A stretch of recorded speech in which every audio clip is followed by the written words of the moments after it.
Good morning. How are you today? Well, it's a sky blue day. It's beautiful out. But I'm walking very carefully downhill now because there are pieces of ice everywhere that I hadn't anticipated. No wind, but plenty of ice. Makes me feel like I'm at a ski resort, almost. The temperature is right. I didn't ski until my 30s. Kids from the South Bronx didn't ski.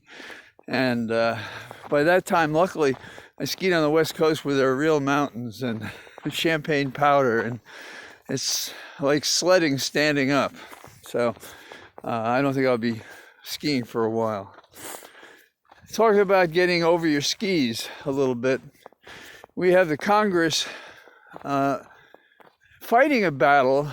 I don't know if they exactly see it this way, but they are, between the Democrats and the autocrats, and I'm talking small d and I'm talking capital A. The struggle between the two is apparent, and it's not just about Ms. Green from Georgia or Getz from Florida. All you have to do is look at the number that voted to override the electors to choose Trump. And you know what the size of the revolution, rebellion, or the insurrection is about the enemy within, whether they're going to take guns or come up with ridiculous statements.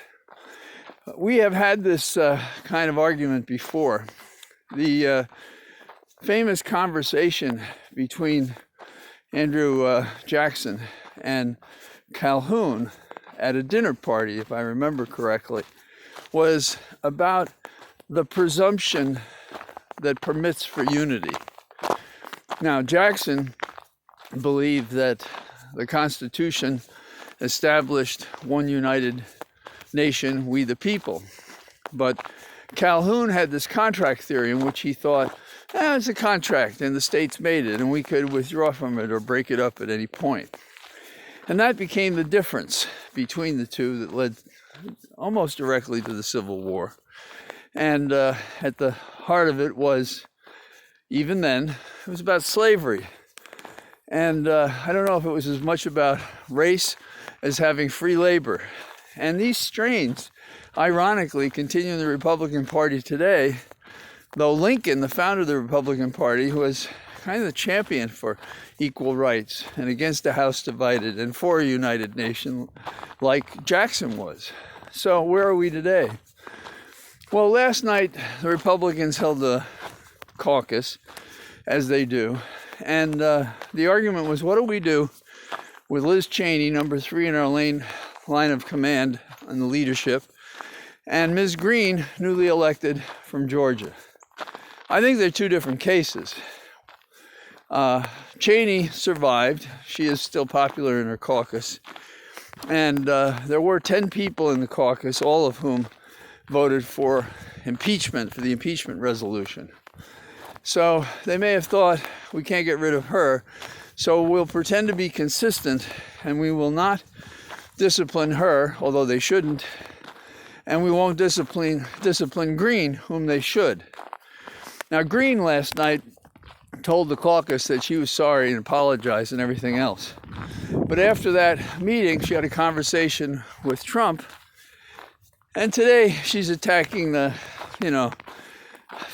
fake news, and the people are out to get her, and, so she's playing to the stands. For the credit of the Democrats, they are going to discipline her. And I'm surprised they're not trying to eject her.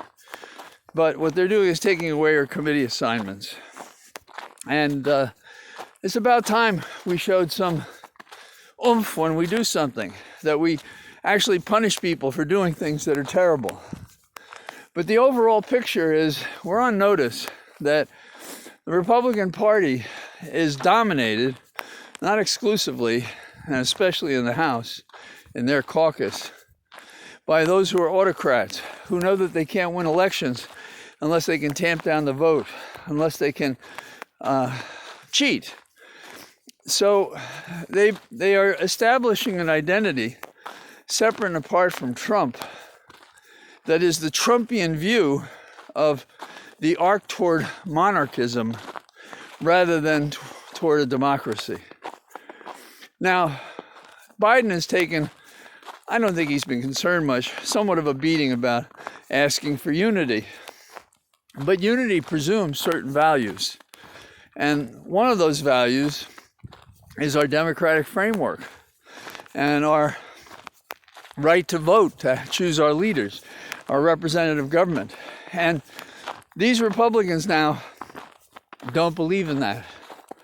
So our unity will stand strong and solid with anyone who accepts the predicate that is our Constitution, that lays out what our government is and how it works. And for those who don't, the anti-constitutionalists who present a danger to our country, I hope that we'll see more strength from the Democrats in the days ahead as they test our democracy with their anti-democratic ideas. So, nice talking to you. I didn't slip or slide. It's beautiful out, and I'll talk to you tomorrow. Bye-bye.